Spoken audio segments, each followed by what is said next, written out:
ఆంధ్రప్రదేశ్లో రాజకీయాలంటేనే కులాల ఈక్వేషన్స్. ఓ పార్టీని అధికారంలోకి తేవాలన్నా, అధికారంలో ఉన్న పార్టీని ఓడించాలన్నా సామాజిక వర్గాల సమీకరణాలే కీలకం. ఇప్పుడు ఎన్నికల నేపథ్యంలో క్యాస్ట్ పాలిటిక్స్ మరోసారి తెర మీదకు వచ్చాయి.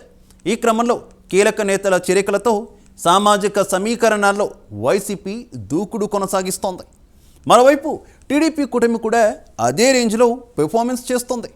ఏ పార్టీ అధికారంలోకి రావాలన్నా డిసైడింగ్ ఫ్యాక్టర్ మాత్రం ఆ రెండు కులాలే. అవే మాదిగ, మాల. ఎస్సీ ఓటర్స్ ఎటువైపు మొగ్గితే వాళ్లే విన్.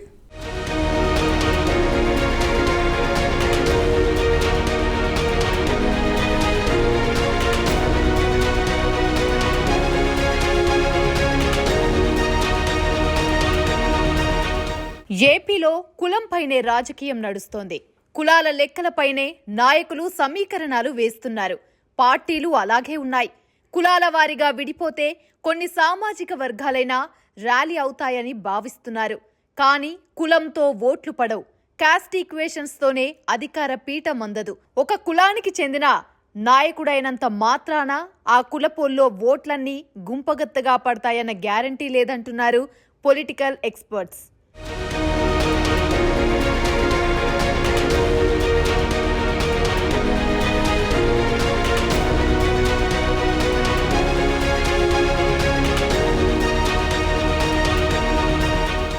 అన్ని పార్టీలకు ఎస్సీలే టార్గెట్. వారు ఎటువైపు మొగ్గితే వారిదే విజయం. గత ఎన్నికల్లోనూ ఇదే నిరూపితమైంది. రాష్ట్ర జనాభాలో కీలకంగా ఉన్న ఎస్సీల ఓటు బ్యాంకును సొంతం చేసుకునేందుకు తీవ్రంగా ప్రయత్నిస్తున్నారు నేతలు. అధికారంలోకి వస్తే ఏం చేస్తామనే విషయాలను వివరిస్తున్నారు. ప్రస్తుతం ఈ ఓటు బ్యాంకు వైసీపీకి అనుకూలంగా ఉన్నట్టు 2019 ఎన్నికల్లో అర్థమైంది. అయితే ఆ ఎన్నికల సమయంలోనే ఎస్సీల ఓటు బ్యాంకును వైసీపీ నుంచి చీల్చేందుకు పెద్ద ఎత్తున ప్రయత్నాలు సాగుతున్నాయి.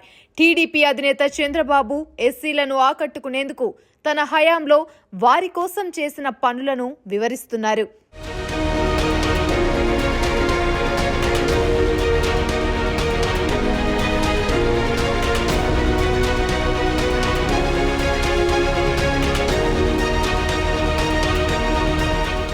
ఎస్సీల్లో చాలా మంది పేదవాళ్లే ఉంటారు.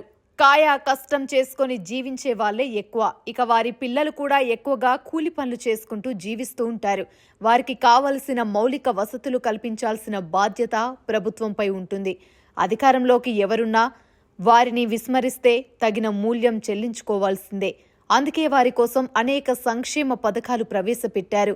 అటు చంద్రబాబు దగ్గర నుంచి ఇటు వైసీపీ అధినేత వైఎస్ జగన్మోహన్ రెడ్డి వరకు ఎస్సీలను మచ్చిక చేసుకునేందుకు ప్రయత్నిస్తూనే ఉన్నారు. ఎవరైనా తమ గురించి ఆలోచించి పనులు చేస్తున్న నేతలకే వారి మద్దతుంటుంది.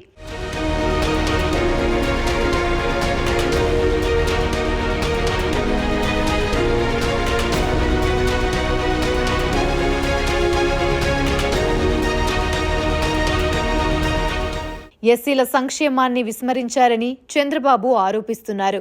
జనాభా పరంగా వారికి బడ్జెట్లో నిధులు కేటాయించడంలో జగన్ సర్కార్ ఫెయిల్ అయిందని ఆరోపిస్తున్నారు. 5 ఏళ్ల కాలంలో ఎస్సీలపై దాడులు పెరిగిపోయాయని మండిపడుతున్నారు టీడీపీ నేతలు. ఎన్నికల సమయంలో వారి కోసం అనేక పథకాలు ప్రవేశపెడతామని హామీ ఇస్తున్నారు. మరోవైపు వైసీపీ ప్రభుత్వం కూడా తమ హయాంలో జరిగిన అభివృద్ధి, ఎస్సీ సంక్షేమానికే ఎక్కువ నిధులు కేటాయించామని చెబుతుంది. ఆంధ్రప్రదేశ్లో దళిత్ కులానికి దాదాపు 15-16% ఉన్నారు. అందరూ ఒక పక్కన వేస్తే విశేషమైన మార్పు తీసుకొస్తారు. ఒకప్పుడు కాంగ్రెస్ పార్టీకి అలా సాయం చేసి కాంగ్రెస్ పార్టీకి పై చేయక ఆంధ్రప్రదేశ్లో ఉంచారు.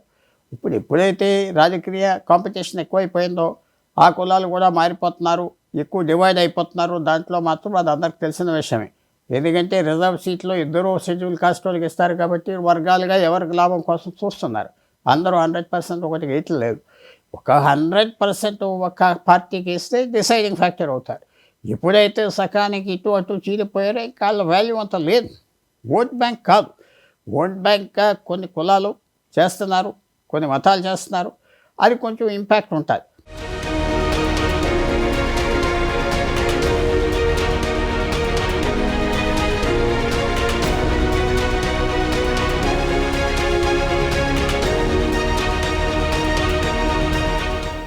1996 సెప్టెంబర్లో అప్పటి ఏపీ ప్రభుత్వం ఏర్పాటు చేసిన జస్టిస్ రామచంద్రరాజు కమిషన్ ఎస్సీలలో ఉన్న 59 కులాల్లో కొన్ని కులాలు మాత్రమే సామాజికంగా, ఆర్థికంగా, విద్య, ఉద్యోగ, రాజకీయ పరంగా రిజర్వేషన్ల ఫలాలు అనుభవిస్తున్నాయని, మిగిలిన కులాలు రిజర్వేషన్ ఫలాలను అందుకోలేకపోతున్నాయని తెలిపింది.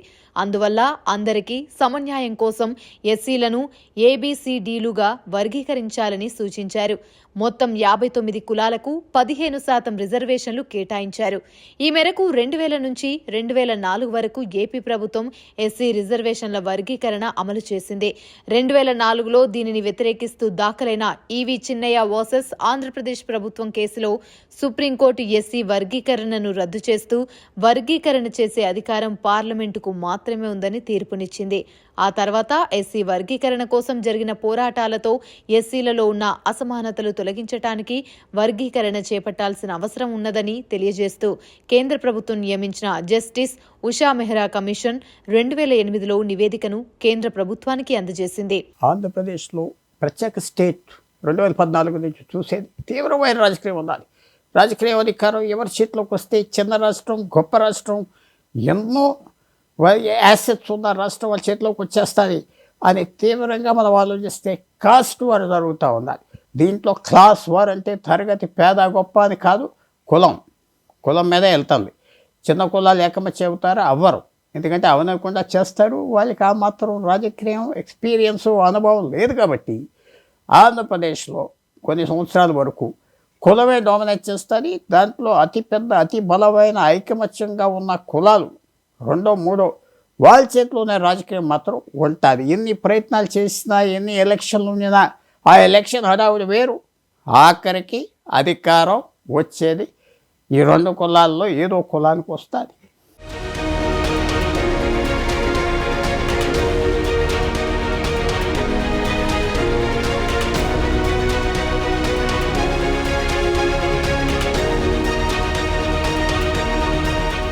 కుల పునాదులపైన అధికార పీఠం ఎక్కాలన్న వ్యూహం కనిపిస్తుంది ఏపీలో. కానీ పోలరైజేషన్లో ఓట్లు పడవు. కాస్ట్ ఈక్వేషన్స్తో అధికారంలోకి వచ్చిన ఉదాంతాలు లేవు.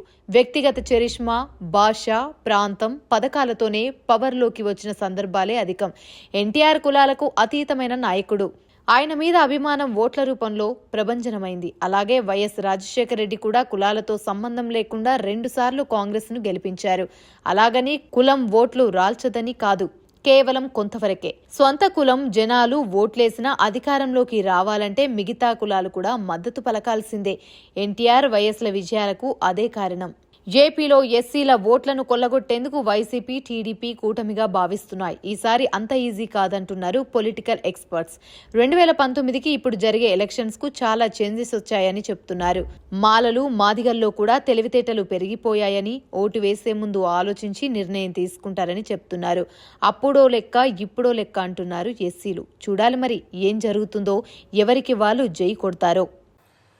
గత ఎన్నికల్లో వైసీపీకి మాలలు, మాదిగలు పెద్ద ఎత్తునే ఓట్లు వేసిన మాట వాస్తవమే.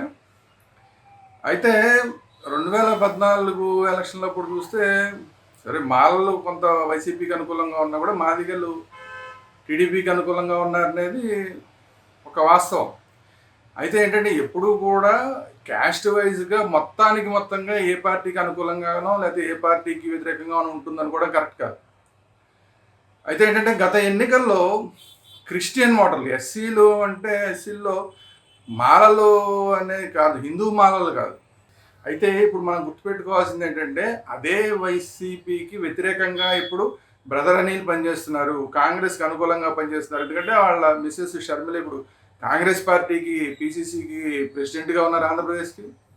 అందువల్ల ఈ మాలలు ఎస్సీ మాలల్లో అందులో క్రిస్టియన్స్ ఎవరైతే ఉన్నారో వాళ్ళందరి ఓట్లు కూడా కాంగ్రెస్కి మళ్లించే ప్రయత్నాన్ని బ్రదర్ అనిల్ చేస్తున్నారు.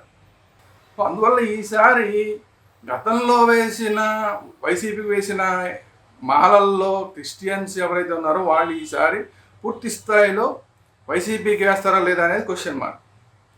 ఇవన్నీ కూడా అనేకమైన విషయాలు ఉన్నాయి. వీటన్నిటిని దృష్టిలో పెట్టుకునే మనం వీళ్ళు ఇటువైపు ఉన్నారు, వీళ్ళు ఇటువైపు ఉన్నారని ఒక నిర్ణయానికి రావడానికి అవకాశం.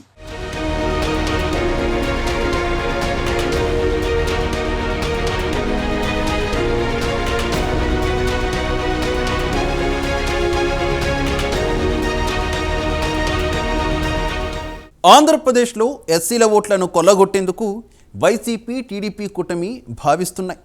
ఈసారి అంత ఈజీ కాదంటున్నారు పొలిటికల్ ఎక్స్పర్ట్స్. 2019కి ఇప్పుడు జరిగే ఎలక్షన్స్కు చాలా చేంజెస్ వచ్చాయని చెబుతున్నారు. మాలలు మాదిగల్లో కూడా తెలివితేటలు పెరిగిపోయాయని, ఓటు వేసే ముందు ఆలోచించి నిర్ణయం తీసుకుంటారని చెబుతున్నారు. అప్పుడో లెక్క ఇప్పుడో లెక్క అంటున్నారు ఎస్సీలు. చూడాలి మరి ఏం జరుగుతుందో, ఎవరికి వాళ్ళు జై కొడతారో.